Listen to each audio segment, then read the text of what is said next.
విజయనగరంలోనే అతిపెద్ద లేఅవుట్గా ఉన్నటువంటి గుంకలాం లేఅవుట్లో ఈరోజు నివసిస్తున్నటువంటి ప్రజలంతా కూడా తీవ్ర అవస్థలు పడుతున్న పరిస్థితి కనిపిస్తుంది. ఏదైతే గత ప్రభుత్వం ప్రతిష్టాత్మకంగా తీసుకొని నిర్మించినటువంటి ఈ యొక్క లేఅవుట్లో ఉన్నటువంటి ఇల్లు, అందులో ఇప్పుడు ఆవాసం ఉంటున్నటువంటి ప్రజలంతా కూడా ఈరోజు తీవ్ర ఇబ్బందులు పడుతున్నామంటే ఈరోజు కలెక్టరేట్ వద్దకు అయితే చేరుకున్నటువంటి పరిస్థితులు కూడా కనిపిస్తుంది. ముఖ్యంగా చూసుకుంటే వీళ్ళంతా కూడా ఎందుకారం చేత అక్కడ ఇబ్బందులు ఎదుర్కొంటున్నారు, అక్కడ ఏం జరుగుతుంది, వాళ్ళ సమస్యలు ఏంటి, మరిన్ని వివరాలు వాళ్ళ మాటలను అడిగి తెలుసుకునే ప్రయత్నం చేద్దాం. చెప్పండి, ప్రధానంగా అక్కడ మీకు ఎటువంటి సమస్యలు ఏర్పడుతున్నాయి, ప్రజెంట్ చూసుకుంటే అక్కడ మీకు ఉన్నటువంటి ఇబ్బందులు ఏంటి? మేము గుంకలం జగనన్న కాలనీ హౌసెస్ మీద మేము అక్కడ ఉంటున్నామండి. ఇక్కడ 100 ఇల్లులు కట్టుకొని అందరం అక్కడే ఉన్నాము. బట్ అక్కడ పవర్ ప్రాబ్లం ఉంది, హెల్త్ ప్రాబ్లం ఉంది, ఎవరికి కూడా భయంకరంగా అనిపిస్తుంది. ఒక స్ట్రీట్ లైట్లు లేవు, ఏమీ లేవు. అక్కడ అందరం చాలా ఎక్కువ ప్రాబ్లం ఫేస్ చేస్తున్నాం. రోడ్లు లేవు, ట్రాక్టర్లు లారీలు విపరీతంగా తిరుగుతాయి. మేము మామూలుగా నడకదారికి వెళ్ళడానికి కూడా దారి లేదు అక్కడ. ఇప్పుడు జగనన్న కాలనీ అంటే జగన్ గారికి గెలిచేలాగుంటే ఈ పార్టీకి మాకంతా అక్కడ ఫుల్ క్లియర్గా ఉందను. బట్ తెలుగుదేశం పార్టీ మమ్మల్ని పట్టించుకోవటం లేదా ఇప్పుడు ప్రజెంట్. లేకపోతే మాకు ఏంటి పని అనేసి అక్కడ మాకు ఎంట్రన్స్లో గుంకలం ఎంట్రన్స్లో వైన్ షాప్ ఓపెన్ చేశారు. వైన్ షాప్లో ఓపెన్ చేసి మేమందరం జాబ్ చేసుకుంటున్న వాళ్ళు, మేము వెళ్ళడానికి రావడానికి భయపడిపోయి మేము జాబ్లు కూడా మానేసుకొని ఇంట్లో కూర్చుంటున్నాం. ఇప్పుడు మాకు హెల్త్ ప్రాబ్లం వచ్చినా ఏం లేదు అక్కడ. ఒక కరెంట్ పోయింది అని అంటే మేము ఆఫీస్కి వెళ్ళి చేసుకొని, లేదు స్ట్రీట్ లైట్లు కావాలనుకుంటే మా అమౌంట్ తోటి మేము పెట్టుకొని మేము వేసుకుంటేనే అవి వెలుగుతున్నాయి, లేకపోతే అది కూడా లేదు. ప్రతిరోజు ఒక్కొక్క స్తంభానికి ఒక్కొక్క ప్రాబ్లం. అది మేము ఇక్కడ ఇన్ని ఇల్లులు ఉంటున్నాయి, ఇన్ని పనులు చేస్తున్నాం, కానీ అక్కడ కేర్ లేదు. మళ్ళీ తిరిగి మేమే అక్కడ ఇల్లులు వదిలేసి ఊర్లోకి వచ్చేద్దామా అన్న రేంజ్లోకి వచ్చేసాం. మేము అన్నీ వదులుకొని గుంకలంకి ఎలా వచ్చామో జాబ్లు కూడా మానుకొని ఇప్పుడు ఇక్కడే ఉండిపోతున్నాం. మాకు అంత భయంగా ఉంటుంది. ఇదిగోండి బాటిల్స్ కూడా ఉన్నాయి, వైన్ షాపులు కాకుండా మామూలుగా అక్కడ ఎంటీ ఇల్లులుగా ఉన్న వాటిల్లోని తాగేసి విపరీతమైన బాటిల్స్ గట్ట విపరీతంగా పడేస్తున్నారు. ఎవరు వస్తున్నారో తెలియట్లేదు, ఎవరు వెళ్తున్నారో తెలియటం లేదు. అక్కడ డిపార్ట్మెంట్లు మాత్రం చాలా ఘోరంగా ఉన్నాయి, ఎవరు ఏమీ పట్టించుకోవటం లేదు. బట్ జగన్ గారు లేకపోవడం, గెలవడం పోవడం అలా జరిగిందా, లేకపోతే మా వల్ల ఇది జరిగిందా?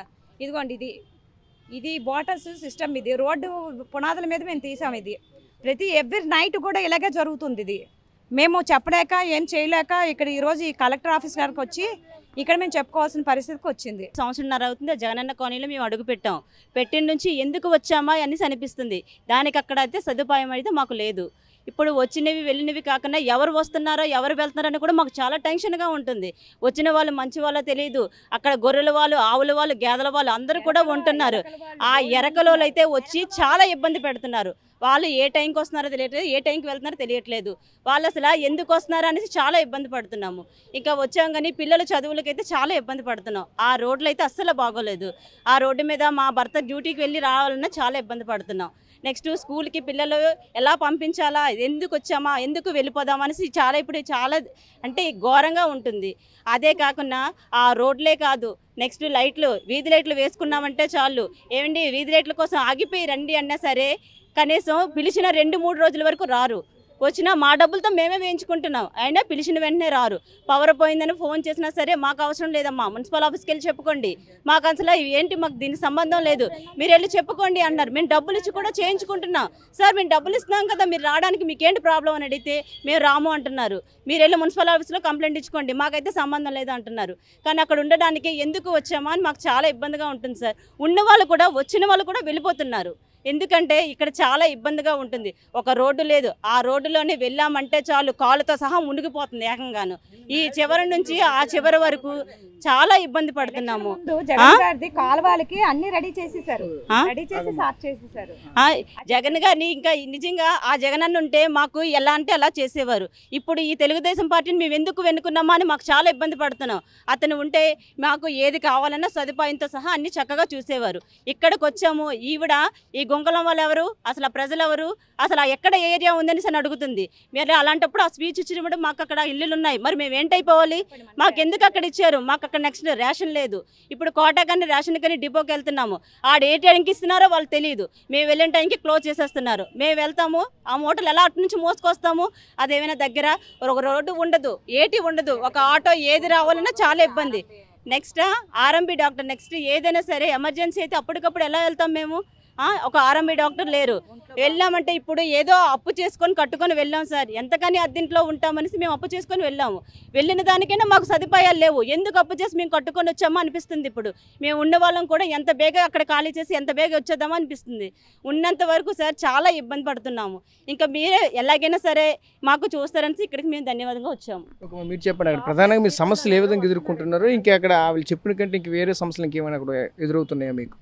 సమస్యలు అంటే స్కూల్కి పిల్లలు వెళ్ళడానికి చాలా ఇబ్బందిగా ఉంది సార్. ఎందుకంటే మొత్తం అంతా లూప్ లైన్ ఏరియా, అది లైట్లు అనేవి మినిమం లేవు. 4:30, 5 అయితేనే వాతావరణం మారిపోయి చీకటి అయిపోతుంది.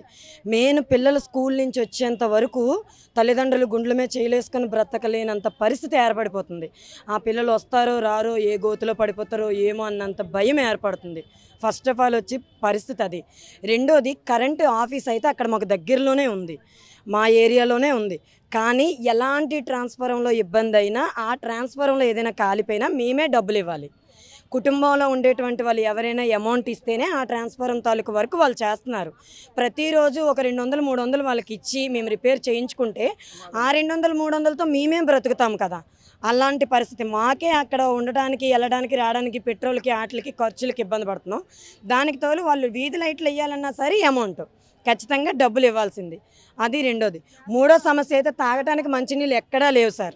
బోరింగ్లు అయితే వేసారు కానీ బోరింగ్లకి పైన ఉన్న మూతులు బిగించలేదు. మూతులు తీసుకొని వచ్చి ఒక హెడ్ ఆఫీస్లో పెట్టి వదిలేశారు. ఎక్కడ మంచినీళ్ళు అయితే రావు సార్.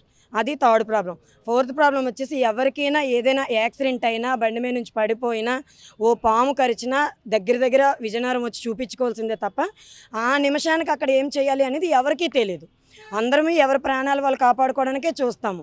కానీ అలాంటి సదుపాయం చేసేవాళ్ళు అక్కడ ఎవరూ లేరు. ఒక ఆర్ఎంపీ డాక్టర్ అనేవారు ఎవరూ లేరు. బాగా ఇబ్బంది పడుతుంది రేషన్ సార్. ఇంతకుముందు రేషన్ వెహికల్ అయితే వీధిలోకి వచ్చి ఇచ్చేవారు, ఆ దగ్గరకున్న వీధుల్లోకి. చివరిగా ఏదైతే వీధి ఉందో ఆ వీధిలోకి వెళ్ళి మేము రేషన్ తెచ్చుకునే వాళ్ళం. ఒక్కొక్కరు ఒక్కో ఏరియా నుంచి తెచ్చుకుని ఇప్పుడు డిపోలకి పరిమితం చేశారు. డిపోలు వాళ్ళు ఏంటంటే మా ఊరిలో ఉండేటువంటి వాళ్ళందరికీ ఇచ్చాక రైసు మిగిలితే అప్పుడు మీకు ఇస్తాము, లేదా మీ రేషన్ కార్డు ఎక్కడైతే ఉందో మీరు ఆ ఏరియాకి వెళ్ళి తెచ్చుకోండి. ఇప్పుడు ఆ ఇల్లులు బయట నుంచి వచ్చి ఇవ్వటం వల్ల ఒక ఏరియాకి చెందిన వాళ్ళం ఎవరిమీ అక్కడ లేము. ఒక్కొక్కరు ఒక్కొక్క వీధి వాళ్ళు ఉన్నారు. ప్రతి వాళ్ళు ఎవరెవరు వేరే ఊర్ల నుంచి వచ్చి బ్రతుకుతున్న వాళ్ళు ఉన్నారు. అప్పుడు మేము ఆ డిపోకి వెళ్ళి ఎలా తెచ్చుకుంటాం?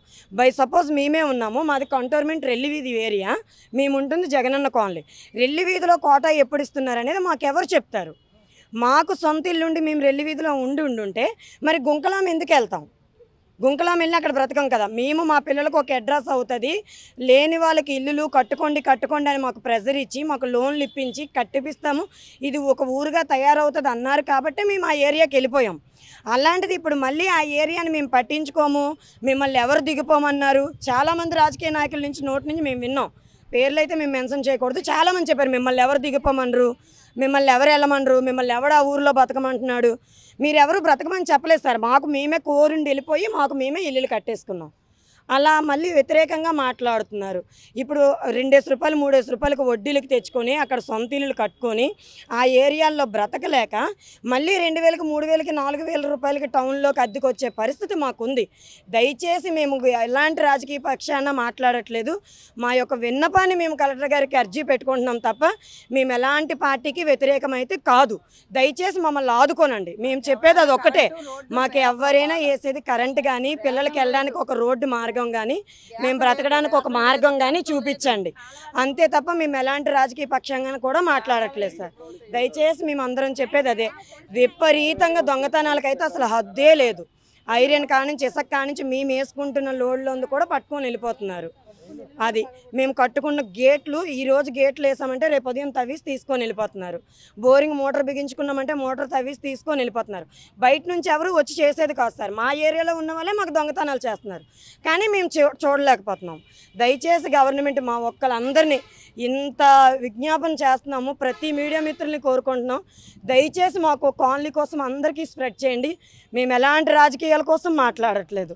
దయచేసి మా పిల్లలకు చూసాం కదా, వీళ్ళంతా కూడా ఒకటే ఆవేదన చెందుతున్నారు. చేస్తున్న పరిస్థితి కనిపిస్తుంది. ఏదైతే ప్రధానంగా చూసుకుంటే ఈ గుంకలాం లేఅవుట్ సంబంధించినటువంటి వీళ్ళ మహిళలంతా కూడా ఈ ఏక మొత్తంలో ఒకే కంఠం వినిపిస్తున్నటువంటి పరిస్థితులు కూడా అయితే కనిపిస్తున్నాయి. ప్రస్తుతం మనం చూసుకుంటే ఏదైతే ఈ గుంకలాం లేఅవుట్ సంబంధించిన మహిళలంతా కూడా ఒకటే ఆవేదన వ్యక్తం చేస్తున్న పరిస్థితి కనిపించింది. ఏదైతే వీళ్ళకి ఇచ్చినటువంటి కనీసం మౌలిక సదుపాయాలు లేకుండా, మౌలిక వసతులు లేకుండా అయితే ఈ గుంకలాం లేఅవుట్ని అయితే మాత్రం ఈ విధంగా గాలికి వదిలేశారంటూ ఆవేదన చేస్తున్న పరిస్థితి కనిపిస్తుంది. మేము ఏం చేయాలో మాకు ఏదో తెలియని పరిస్థితిలో ఉన్నామంటూ ఈరోజు మహిళలంతా కూడా చెప్పుకొస్తున్న పరిస్థితి కనిపిస్తుంది. ప్రస్తుతం ఇది ఇక్కడ తాజా పరిస్థితి. కెమెరా పర్సన్ నాయుడుతో రాజేష్, RTV, విజయనగరం నుంచి. ఇండియా పాకిస్తాన్ తాజా అప్డేట్స్ కోసం డౌన్లోడ్ చేసుకోండి RTV లైవ్ యాప్.